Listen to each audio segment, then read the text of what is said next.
Non mais là c'est encore pire. Mauvaise nouvelle pour le Real Madrid les amis à 72 heures du match face à Benfica. Déjà aujourd'hui il s'est passé énormément de choses autour de ce match. On a Benfica par exemple qui a annoncé que José Mourinho ne sera pas présent pour la conférence de presse d'avant-match. L'entraîneur portugais a décidé d'envoyer son adjoint accompagné d'un joueur. Et on sait très bien pourquoi le gars a décidé de ne pas y aller. Tout ça c'est dans le but d'éviter de parler de cette polémique là entre Vinicius et son joueur. Et d'ailleurs en parlant de son joueur, l'UEFA a décidé de le suspendre. Comme il est dit ici, l'UEFA suspend provisoirement Prestiani de la Ligue des Champions. Il ne jouera pas avec Benfica suite au scandale raciste.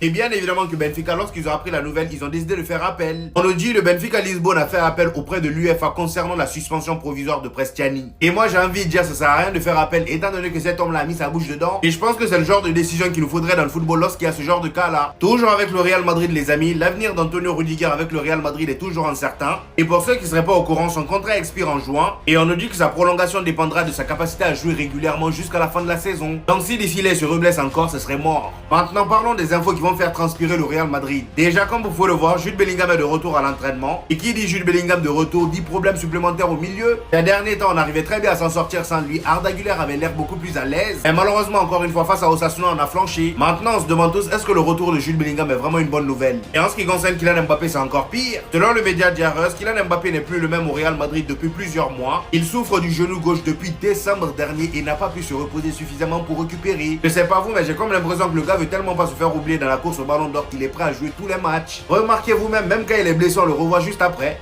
Sauf que malheureusement s'il continue comme ça, la situation risque de s'aggraver pour lui et pour nous. Et Madridista, j'ai une question. Est-ce que vous gardez Rudiger au Real Madrid une saison supplémentaire ou pas? C'est une question que je me pose depuis quelques jours. Parce qu'on a vu son retour. Certes, il n'a joué qu'un match ou deux matchs grand maximum, mais j'ai l'impression que la blessure qu'il avait, elle est en train de passer. Il fait des courses, il fait des mouvements qu'il ne faisait plus avant quand il était blessé. Donc en soi, je me dis, si on arrive à le récupérer à 100% et que son corps arrive à suivre, pourquoi on ne le garderait pas une saison de plus? Je sais que des fois, il fait le fou. Mais en soi, ça reste un défenseur très expérimenté. Sans oublier que derrière, on ne sait même pas si le Real Madrid vont pouvoir recruter un défenseur d'expérience ou pas. Dinelsen, Raúl Asensio, c'est trop jeune. Il faut un peu d'expérience. Militao, on ne sait pas ce que ça va donner parce qu'à chaque fois qu'il revient, il y a toujours une rechute. Donc Militao, je ne sais pas si je peux faire confiance ou pas. David Alaba, apparemment, selon Fabrizio Romano, c'est quasi sûr qu'il va partir. Donc finalement, est-ce que Rudiger, tu ne le garderais pas une saison de plus? Mais n'empêche, derrière, tu peux quand même ramener un gros défenseur. Hein, parce que tu vas libérer les 22 millions d'euros par mois que touche David Alaba. Donc il y aura quand même de la place. Mais bon, on va pas se précipiter. On va attendre de voir d'ici la fin de saison comment ça se passe tout ça. Dites-moi, vous, dans les commentaires, vous en pensez quoi? Est-ce que vous gardez Rudiger ou pas? Et surtout, pour ne rien louper, vous savez ce qu'il vous reste à faire.